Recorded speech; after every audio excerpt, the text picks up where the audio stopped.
Ƙasar Jamhuriyar Musulunci ta Iran ta bayyana cewa ta kakkaɓo jirgi maras matuƙi da Amurka ta harbo mata. Iran ta bayyana cewa ta kai hari kan kafofin sadarwar Amurka da tankokin mai a ƙasar Jordan. Haka zalika kuma za ku ji cewa ƙasar nan ta Amurka ta amince da siyarwa da ƙasar Saudiya da Kuwait makamai.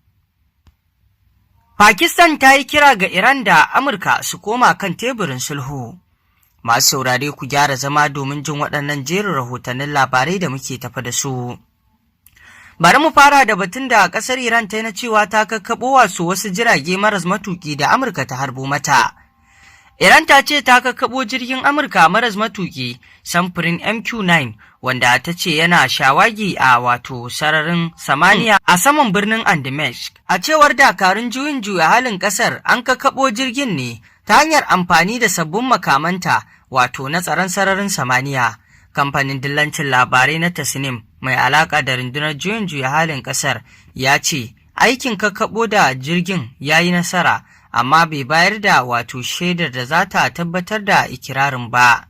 Kawo yanzu gwamnatin Amurka da rundunar sojin ƙasar ta CENTCOM ba su tabbatar da ikirarin ba. Haka zalika ƙasar Jamhuriyar Musulunci ta Iran ta ce ta kai hari kan kafar sadarwa Amurka da tankokin mai a Jordan. Kafofin yada labaran Amurka sun ambato rundunar sojin ƙasar na cewa sun kai hari kan cibiyar sadarwar Amurka da wasu tankokin mai na sojojin Amurka a Jordan. Kamfanin dillancin labarai na Tasnim ya ce Iran ta yi amfani da jirage maras matuƙa na yakin wajen ƙaddamar da hare-haren cikin dare a sansanin sojin Amurka na Al-Azraq da ke Jordan. A wannan sansanonin ne aka girke na'urorin kakkaɓo makamai masu linzami kuma ana kallonsa a matsayin ɗaya daga cikin cibiyoyi mafiya muhimmanci ga Amurka da yankin yammacin Asiya kamar yadda Tasnim ta rawaito. Pakistan ta yi kira ga Iran da Amurka su koma kan teburin sulhu.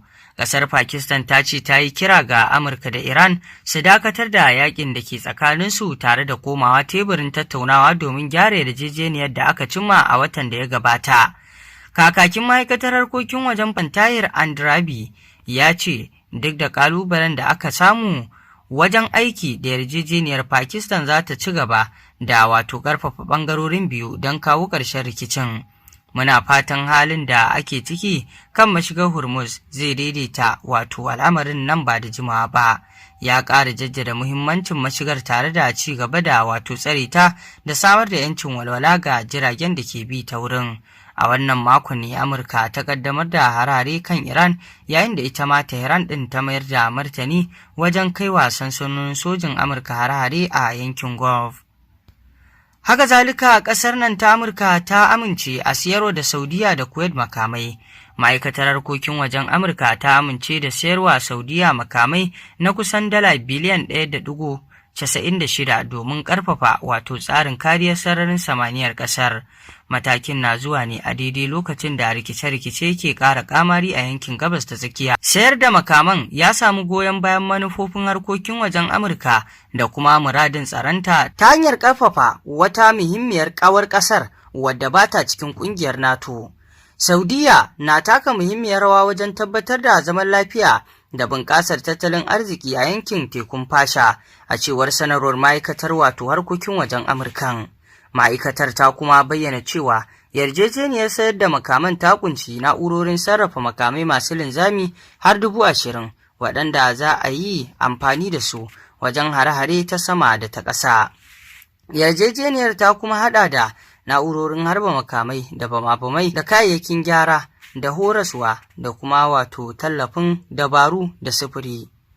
Haka kuma ma'aikatar harkokin wajen Amurka ta amince da wani kunshin tallafi daban na dala miliyan 484 ga Kuwait domin tallafin fasaha ga jiragen sama. Ana sa ran kammalawa da aiwatar da waɗannan yarjejeniyoyi bayan Majalisar Dokokin Amurka ta yi nazari tare da amincewa da waɗannan abubuwa. Haka zalika wani batu ya bayyana cewa an ji karar sabbin fashewa a ƙasar Iran.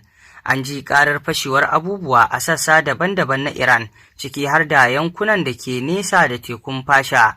yayin da rundunar sojin Amurka ta sanar da cewa ta kaddamar da wani sabon zagaye na hare-hare a babban birnin ƙasar Tehran. An yi amfani da na'urar kakkaɓo makamai masu linzami yayin da wato a birnin kusa da arewacin wato tekun Fasha.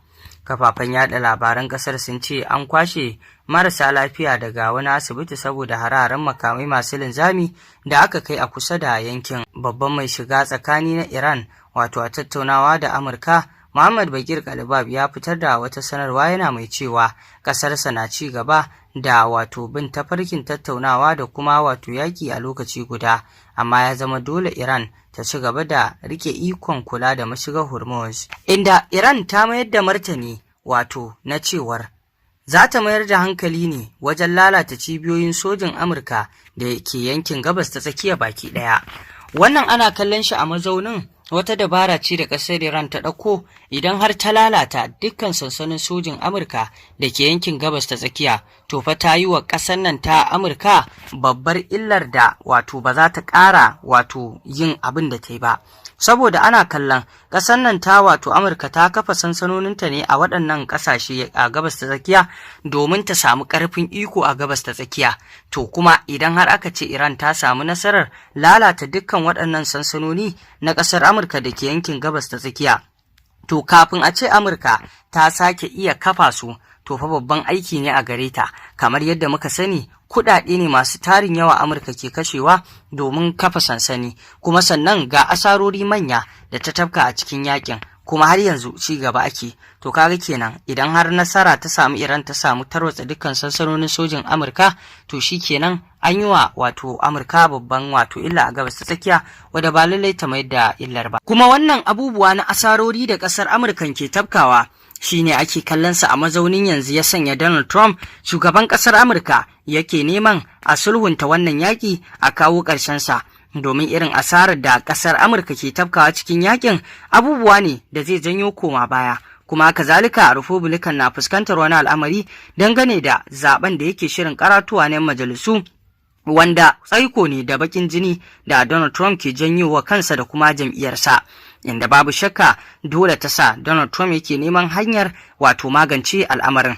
Duk da dai za a ga Donald Trump yakan fito ya faɗi wasu maganganu a shafukansa na sada zumunta, amma daga bisani a ga ya warware wannan abin, domin ya saba yin irin wannan kurari, ƙarshe kuma sai a ga kurarin nasa ba na gaskiya bane ba, kawai dai yana yi ne.